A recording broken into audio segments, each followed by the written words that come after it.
మునులారా, శివుడు పార్వతికి ఉపదేశించిన ఈ వరలక్ష్మి వ్రత విధానాన్ని సవిస్తరంగా మీకు వివరించాను.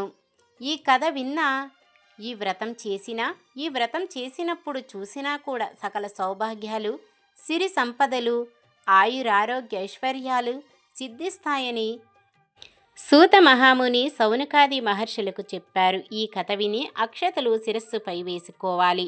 ఆ తరువాత ముత్తైదువులకు తాంబూలాలు ఇవ్వాలి. అందరికీ తీర్థప్రసాదాలు ఇచ్చి పూజ చేసిన వారు కూడా వాటిని తీసుకోవాలి. అమ్మవారికి పెట్టిన నైవేద్యాన్ని వాళ్ళే ఆరగించాలి. రాత్రి ఉపవాసం ఉండి భక్తితో వేడుకుంటే వరాలందించే తల్లి వరలక్ష్మీదేవి. 3 భాగాలుగా వరలక్ష్మి వ్రతం విశిష్టత, పరమేశ్వరుడు పార్వతికి చెప్పిన కథ చెప్పుకున్నాం. మీకు ఎలా అనిపించిందో కామెంట్ రూపంలో తెలియజేయండి. నమస్కారం. లోకా సమస్త సుఖినో భవంతు. మీకు మీ కుటుంబ సభ్యులకి ఆ వరలక్ష్మీ మాత ఆశీస్సులు ఎల్లప్పుడూ ఉండాలని కోరుకుంటున్నాను.